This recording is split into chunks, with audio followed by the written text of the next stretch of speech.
AP రాష్ట్రంలో ప్రస్తుతం hot topic గా మారుతున్న మావిగన్ వర్సెస్ అమరావతిపై తీవ్ర చర్చ నడుస్తుంది. అయితే జగన్ ని సపోర్ట్ చేసే వాళ్ళందరూ మావిగన్ కి ఓటు వేయాలంటూ, అమరావతి కూటమిని సపోర్ట్ చేసే వాళ్ళంటూ అమరావతిని సమర్థించాలంటూ జరుగుతున్న ఈ వాదనలో ప్రస్తుతం పబ్లిక్ టాక్ ఏంటో తెలుసుకుందాం. ప్రజలు ఎటువైపు మగ్గు చూపుతున్నారని కూడా తెలుసుకుందాం. అయితే మావిగన్ కి ఓటేసేవారు చాలా తక్కువ సంఖ్యలో ఉంటున్న నేపథ్యంలో మరి తనంతట తనే పొలిటికల్ సూసైడ్ చేసుకునే దాఖలాలు కనిపిస్తున్నాయని కూడా వాదనలు వినిపిస్తున్నాయి. అయితే ఈ నేపథ్యంలో ప్రజలు ఏమంటున్నారో డైరెక్ట్ గా వారిని అడిగి తెలుసుకుందాం. వాస్తవం ఏంటంటే, వాస్తవం జరుగుతున్న సమాజంలో ఇప్పుడున్న వాటిలో ఫ్రీ బస్ అనేది వాస్తవంగా జనం అందరూ ఇబ్బంది పడుతున్నారండి. ఎందుకంటే ఎంప్లాయీస్ ఇబ్బంది పడుతున్నారు, ప్లస్ కాలేజీ పిల్లలు, స్కూల్ పిల్లలు. అది ఏంటంటే, ఒక వ్యక్తికి లేడీస్ ఇచ్చారు అంటే అది ఏదో మన పని ఉండి మనం బయటకు వెళ్ళి దాన్ని ఉపయోగించుకున్నాం అనే రీతిలోకి రావట్లే లేడీస్. అది వస్తే అది చాలా వాటికి బెనిఫిట్ అయ్యి అది చాలా వాటికి ఉపయోగించినట్టుగా మనం జనంలో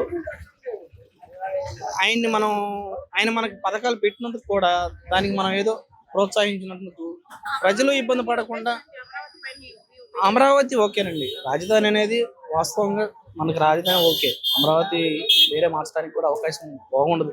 ఎందుకంటే సెంటర్ పాయింట్ తీసుకున్నారు ఆయన. ఇటు వైజాగ్ కానీ, అటు కర్నూలుకి కానీ, ఇటు కడపకు కానీ, ప్లస్ ఇటు ఆంధ్రాకి కానీ, దేనికైనా కానీ సెంటర్ పాయింట్ గా తీసుకున్నారు. కాబట్టి అమరావతి అనేది మనకి రాజధాని కరెక్ట్ గా ఉంది.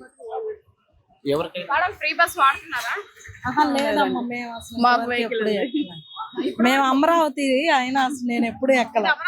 కార్ బుక్ చేసుకొని వస్తాం, కార్లో సీట్ దొరుకుతండి. ఎందుకు ఆ బాధ? నాకు అసలే మోకాళ్ళు నొప్పులు.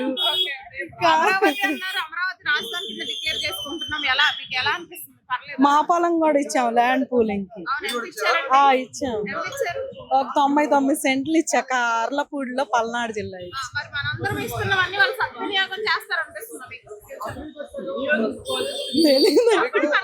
చెయ్యాలని ఆశిస్తున్నాం.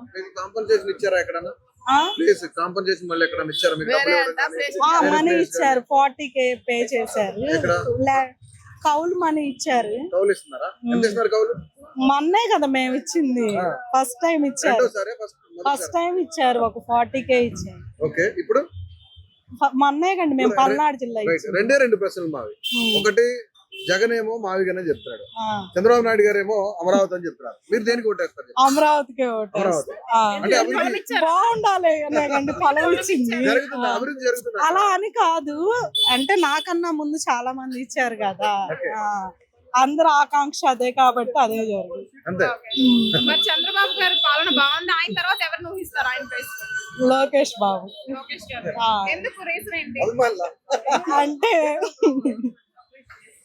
అంటే తను ఇప్పుడు బాగా ఇంప్రూవ్ అయ్యాడు కదా, ఫస్ట్ కన్నా బాగా చేస్తున్నారు కదా. నెక్స్ట్ కూడా వాళ్ళు వస్తే ఇది బాగా డెవలప్ అవుతుంది అనేది మీరు ఏమనుకుంటున్నారు? ఖచ్చితంగా అవుతుందండి. ఒపీనియన్ అనేది ఏం లేదు మేడం. అమరావతి ఇచ్చారు కాబట్టి అన్ని ప్లేసెస్ డెవలప్ అవుతాయి. ప్లేసులు అన్ని బాగా సపోర్ట్ చేస్తారు. ఎందుకు సపోర్ట్ చేయం మేడం? బాగుంది. చంద్రబాబు నాయుడు తర్వాత ఇద్దరున్నారు, లోకేష్, పవన్ కళ్యాణ్. వీళ్ళిద్దరులో ఎవరు అనుకుంటారు? మీ ఒపీనియన్ చెప్పండి. పవన్ కళ్యాణ్ గారు. ఇప్పుడు జగన్ టైంలో అన్ని తప్పులు చేశాడు. ఏం చేశాడంటే ల్యాండ్ ఆయన పేర్లు వేసుకున్నాడు, రాళ్ళు అన్ని తగ్గించేసాడు. ఇప్పుడు నాకు ఎకరం 18 సెంట్లు ఉంది, 10 సెంట్లు 13 సెంట్లు తగ్గించేసాడు. తగ్గించి ఆయన పేరు వేసుకున్నాడు రాళ్ల మీద.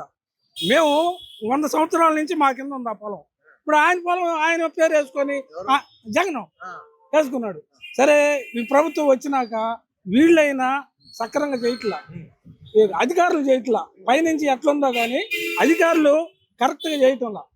ఒక పనికి ఎంఆర్ఓ ఆఫీస్కి వెళ్తే 6 నెలలు, సంవత్సరాలు తిప్పుతున్నారు. ఇప్పుడు కూడా వాలంటీర్లు ఏం చేశారంటే వాళ్ళు డబ్బులు తీసుకొని ఒక ఏజెంట్ లాగా ప్రవర్తించి, నిజమే తీసుకున్నారు. అబద్ధం చెప్పలా. జగన్ వాలంటీర్లు డబ్బులు తీసుకొని వాళ్ళ దగ్గర చేపించారు. ఇప్పుడు నీతో ఒప్పందం పెట్టుకున్నారు, ఇదిగో ఈ పని నేను చేస్తాను, ఎంత అంటారు, వాళ్ళకి కొంత ఇస్తారు, వీళ్ళు కొంత తీసుకుంటారు. తీసుకొని పనిచేశారు. జగన్ ఓడిపోవడానికి మెయిన్ ఇప్పుడు ఎడ్యుకేషన్ వ్యవస్థలో కూడా అసలు ఏం లేదు, ఈ పథకాలన్నీ ఉండకూడదు. సరే నువ్వు బాగా మాట్లాడుతున్నావు, నేను మాట్లాడతాను, నిజం చెప్పు. చెప్పండి. జగన్మోహన్ రెడ్డి ఉన్నప్పుడు 12 నెలల్లో 12 పథకాలు ఏదో ఒకటి ఇచ్చేవాడు, నెలకు పథకం ఇచ్చేవాడు. మరి జగన్ ఓడిపోవడానికి ప్రధాన కారణం ఏంటి? జగన్ ఓడిపోవడానికి ప్రధాన కారణం అంటే ఈ land land titling act. Land titling act బాగా దెబ్బకొట్టింది. పొలం పుస్తకాల మీద ఆయన ఫోటో వేసుకున్నాడు, ఆ ఫోటో వేసుకున్నాడు, తగ్గించేసాడు, దాన్ని ప్రభుత్వ భూమి అని రాసి వచ్చాడు. అంతే. మేము ఇప్పుడు నాకు 40 సంవత్సరాలు సార్. ఈ 40 సంవత్సరాలు పెట్టి కూడా ఏ గవర్నమెంట్ వచ్చినా కూడా ఆ పాస్ పుస్తకాలని కానీ లేదంటే గవర్నమెంట్ లేబుల్ తప్పనిచ్చి ఏంటి ఎటువంటి బొమ్మలు వేసుకున్నటువంటి ప్రభుత్వం ఏ ప్రభుత్వం లేదు. వైఎస్ రాజశేఖర రెడ్డి గారు చేశారు గవర్నమెంట్, ఎన్టీ రామారావు గారు చేశారు. ఎవరు చేసినా కానీ ఈ పథకాలు పెట్టినా ఏజ్ పెట్టినా కానీ ఎవరు బొమ్మలు వేసుకోలేదు. అదేంటంటే అది కరెక్ట్ కాదు. గవర్నమెంట్ అనేది ఒక లేబుల్ ఇచ్చేసింది. 3 సింహాల బొమ్మలు అనేది మనకు ఒక గవర్నమెంట్ ఒక లేబుల్ ఇచ్చింది. అది కరెక్ట్ కాదండి. జగన్ గారు వాస్తవంగా చేయొచ్చు, కాదంటలేదు. కానీ ఈ సర్వేరాళ్ళు బాధటం వాలంటీర్ వ్యవస్థ అనేది కాదులేండి.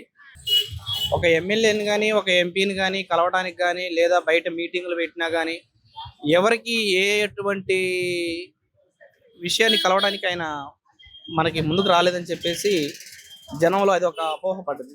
ప్లస్ ఈ ఎమ్మెల్యేలను అటు నుంచి ఇటు మారవటం, ఎంపీలను మారవటం. ఇప్పుడు కొన్ని నియోజకవర్గాల్లో వర్కులు చేసినవి ఉన్నాయి. పంచాయతీకి అధికారాలు ఇవ్వాల, వాలంటీర్ ద్వారానే ప్రభుత్వాన్ని నడిపాడు. అప్పుడు పంచాయతీ ప్రెసిడెంట్ గెలిచి కూడా వాడికి ఏమి లేకుండా పోయింది. అవును, అదొక కారణం.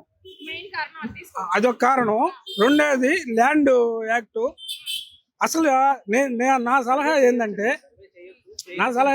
ఎడ్యుకేషన్ హెల్త్ ఫ్రీ చేసి ఈ పథకాలన్నీ ఆఫ్ చేసేయాలి.